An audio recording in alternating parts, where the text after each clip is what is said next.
আবারও করোনার রূপ বদল, ছড়িয়ে পড়ছে করোনার ভয়ঙ্কর সাব ভ্যারিয়েন্ট। কতটা প্রস্তুত আমরা, এ নিয়ে বিস্তারিত জানাবো স্টাফ রিপোর্টার আবু রায়হানের তথ্যচিত্রে। করোনার সেই দুঃসহ সময়টা আমরা কেউ ভুলিনি। হাসপাতালের বারান্দায় স্বজনদের কান্না, অক্সিজেনের জন্য হাহাকার, ঘরবন্দি জীবনের অজানা আতঙ্ক, সব মিলিয়ে যেন পৃথিবী থমকে গিয়েছিল। মানুষ যেমনভাবে বেঁচেছিল ঠিক তেমনভাবেই শিখেছিল বাঁচতে। কিন্তু এবার আবারও নতুন করে চিন্তার মেঘ জমছে। করোনা ভাইরাসের এক শক্তিশালী নতুন সাব ভ্যারিয়েন্ট NB.1.8.1 ইতিমধ্যেই ধীরে ধীরে ছড়িয়ে পড়ছে বিশ্বজুড়ে, যা আগের ভ্যারিয়েন্টগুলোর তুলনায় অনেক বেশি সংক্রমণক্ষম এবং আরও ভয়ঙ্কর বলে মনে করছেন বিশেষজ্ঞরা। প্রথম শনাক্ত হয় 2025 সালের জানুয়ারিতে যুক্তরাজ্যে।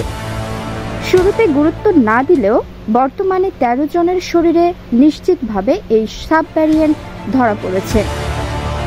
আক্রান্তের সংখ্যা তুলনামূলক কম হলেও বিজ্ঞানীদের দুশ্চিন্তার কারণ এর গঠনগত পরিবর্তন।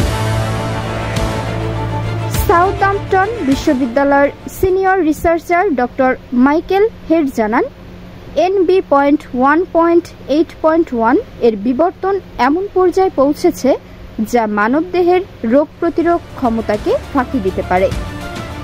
এমনকি যারা টিকা নিয়েছেন তারাও ঝুঁকির বাইরে নন। এই ভ্যারিয়েন্টটির উপসর্গগুলো কিছুটা ধোঁয়াশা তৈরি করছে। দেখা যাচ্ছে টানা শুকনো কাশি, গলা ব্যথা, মাথা ব্যথা, রুচিহীনতা ও ক্লান্তি। এই উপসর্গগুলো দীর্ঘস্থায়ী হচ্ছে।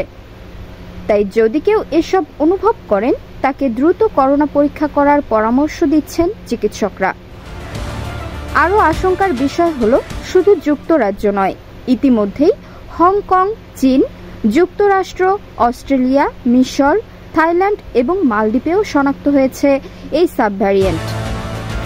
স্বাস্থ্যসেবা সংস্থাগুলোর মধ্যে শুরু হয়েছে তীব্র আলোচনার ঝড়।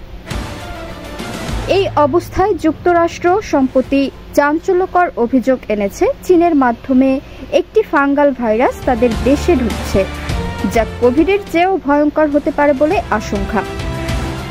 এতে দুই দেশের মধ্যে আবারও কূটনৈতিক উত্তেজনা বাড়ছে।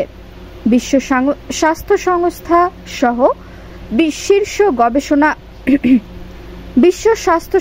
সহ শীর্ষ গবেষণা প্রতিষ্ঠানগুলো ইতিমধ্যেই হুঁশিয়ারি দিচ্ছে, এখনই সতর্ক না হলে আবারও ফিরতে হতে পারে সেই অন্ধকার দিনে।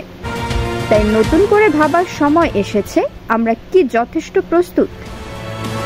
মাস্ক, হ্যান্ড স্যানিটাইজার, সামাজিক দূরত্ব, এসব কি আমরা আবার আমাদের জীবনের অংশ হতে চলেছে? বিশেষজ্ঞরা বলছেন, পুরানো ভুল আর নয়, এখন থেকেই সতর্ক হই, স্বাস্থ্যবিধি মেনে চলি, কারণ একটি ছোট ভুল আমাদের নিয়ে যেতে পারে বড় বিপদে। সঙ্গীতা বিশ্বাস, সুন্দরবন 24।